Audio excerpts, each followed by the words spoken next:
Video में दोस्तों बात करने वाले हैं। कुछ भाइयों का कमेंट रहता है कि क्या सर ट्रेनिंग सेंटर में चले जाएंगे तो हम सबों को ट्रेनिंग सेंटर में ट्रेनिंग करने के दौरान में क्या टाइम बचेगा, कुछ पढ़ाई लिखाई करने के लिए कुछ टाइम बचेगा कि नहीं बचेगा, ये सब वो जानना चाह रहे हैं। ठीक है, इसके अलावा और भी बहुत सारे उनका मतलब क्या रहता है, सवाल रहता है कि पढ़ने के लिए टाइम बचेगा कि नहीं, ट्रेनिंग सेंटर से हम सबों को परीक्षा लिखने के लिए घर जाने को मौका मिलेगा कि नहीं। बात करें ट्रेनिंग सेंटर का, ठीक है ना, ट्रेनिंग सेंटर में यानी ट्रेनिंग कर रहे हैं तो उस समय कोई एग्ज़ाम है, बीए का एग्ज़ाम है, इंटर का एग्ज़ाम है, चाहे एमए का एग्ज़ाम है या तो कोई दूसरा कम्पिटिटिव एग्ज़ाम है, तो ये सब एग्ज़ाम देने के लिए हमको घर जाने दिया जाएगा कि नहीं दिया जाएगा।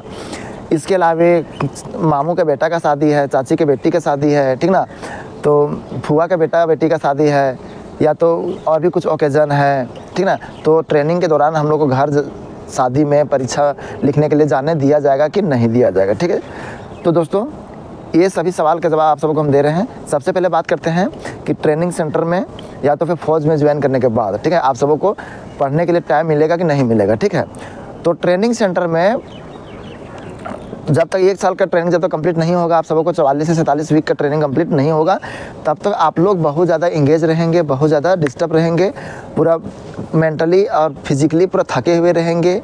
तो बाकी बात जो रात में आपको जैसे कि 7 बजे के बाद आपका टाइम रहेगा और मॉर्निंग में उधर आप 3:30 बजे 4 बजे आपको उठना रहेगा। ठीक है, तो आप कितना घंटा सोते हैं सो आप देख लीजिए।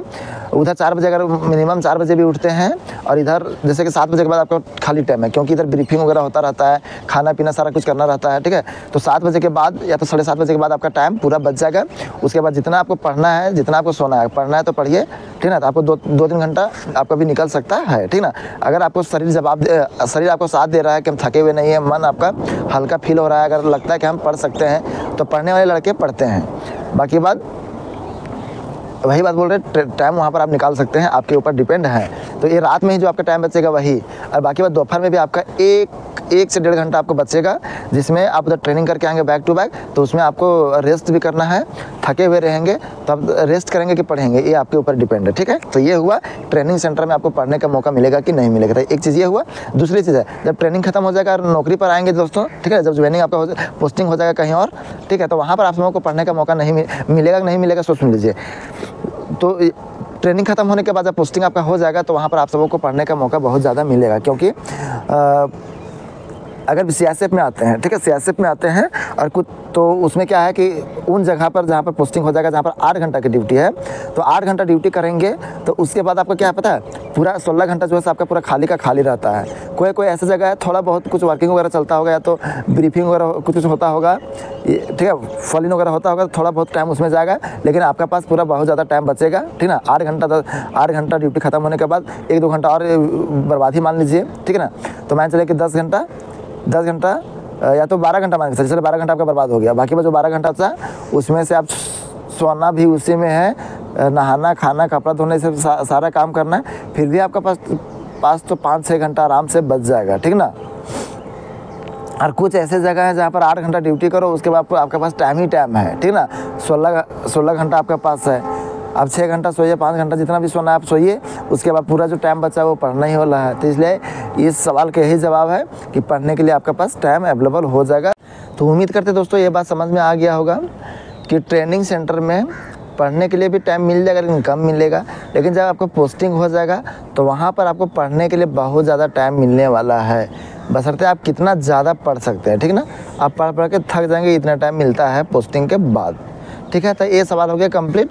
अब दूसरा सवाल का बात करते हैं कि ट्रेनिंग सेंटर में, ठीक है, वहाँ से हम लोग बीए का एग्ज़ाम, इंटर का एग्ज़ाम, एमए का एग्ज़ाम, बीएड का एग्ज़ाम या तो कोई एनी अदर कॉम्पिटिटिव एग्ज़ाम देने के लिए जा सकते हैं क्या, ट्रेनिंग कर रहे हैं तब। ठीक है, तो इसका जवाब यही दोस्तों कि किसी भी प्रकार का एग्ज़ाम देने के लिए अलाउ नहीं रहेगा। वहाँ पर भी आप एनओसी ले सकते हैं अगर पे ग्रेड ज़्यादा हो। ठीक है, तो 2-3 दिन के लिए आप सबों को एग्ज़ाम देने के लिए बहुत रेयर केस में छोड़ा जा सकता है। इसका 70 से 30% का चांसेस है, 70% ना रहेगा और 30% चांसेस रहेगा कि आपको 2-3 दिन के लिए छुट्टी आपको दे सकता है। ठीक ना, लेकिन आप ये मान के चलिए कि आपको ट्रेनिंग सेंटर में कंपटीशन के एग्ज़ाम के लिए आप दे सकते हैं, लेकिन बीए एमए इंटर के लिए, मतलब ये इंटर के लिए आपको बिल्कुल ही नहीं देगा। आप भूल जाइए कि आप सबों को एमए का एग्ज़ाम लिखने के लिए, बीए का एग्ज़ाम लिखने के लिए, इंटर का एग्ज़ाम लिखने के लिए दिया जाएगा, नहीं दिया जाएगा, ठीक है ना। बस इसको आप याद रखिए। शायद ही ऐसा होगा, अगर हो जाएगा तो कोई हाई पे ग्रेड का एग्ज़ाम हो तो उसको 2-3 दिन के लिए आपको छोड़ा जा सकता है, लेकिन ट्रेनिंग ऐसा चीज़ है वहाँ पर नहीं छोड़ सकता है, सीधी सी बात है, वहाँ पर आपको नहीं छोड़ेगा, ठीक ना।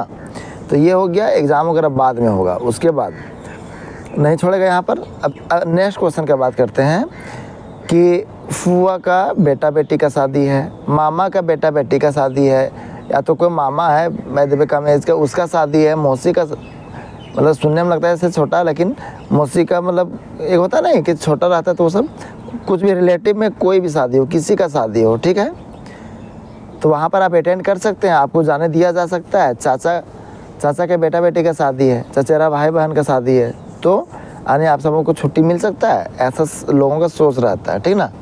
तो इसका भी जवाब है दोस्तों कि आप सबों को नहीं छोड़ा जाएगा शादी, वो भी खास करके जो रिश्तेदारी में है उसमें शादी अटेंड करने के लिए आप सबों को छोड़ा नहीं जाएगा।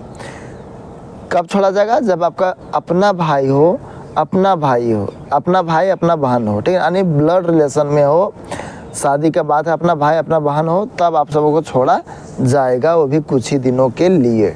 बाकी बात रिलेशनशिप में कोई शादी हो तो बिल्कुल नहीं छोड़ा जाएगा। इस बात को आप गांठ बांध के रखिए और मन को ऐसे ही प्रिपेयर करके रखिए।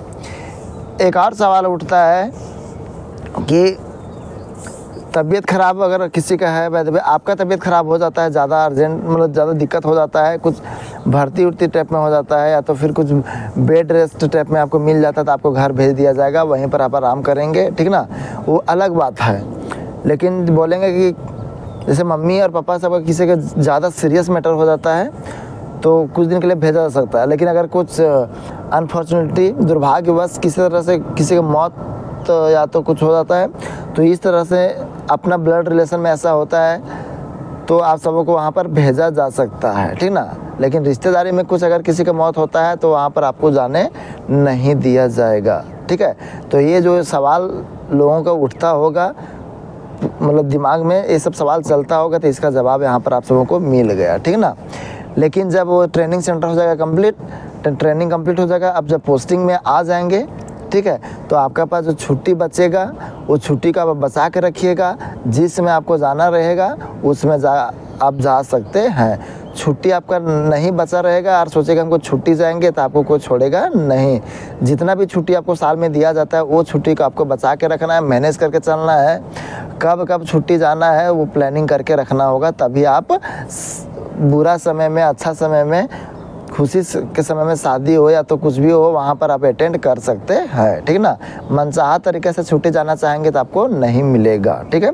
तो उम्मीद करते हैं ये सारे सवाल का जवाब आप सबको मिल गया होगा, ठीक है। वीडियो बेनिफिट लगा होगा तो वीडियो को लाइक कर दीजिए और इसको अपने दोस्तों के बीच में शेयर कर दीजिए। और ऐसे ही इंफॉर्मेटिव छोटा से छोटा और बड़ा से बड़ा एसएससी जीडी में सिलेक्शन होने से पहले का भी बात और सिलेक्शन होने के बाद का बात हम बताते हैं इस यूट्यूब चैनल में। इसलिए आप सब मेरे ऊपर भरोसा कीजिए और चैनल को सब्सक्राइब कर लीजिए, मेरे साथ में जुड़ जाइए, ठीक है। किसी तरह का सवाल हो तो कमेंट बॉक्स में आप लोग सवाल पूछ सकते हैं, उसका जवाब हम ज़रूर देंगे। लिख कमेंट में ही जवाब दे देंगे या तो फिर आपके बात जो रहेगा उसके ऊपर हम वीडियो बना देंगे, ठीक है दोस्तों। चलिए फिर मिलते हैं नए वीडियो में, तब तक जय हिंद जय भारत।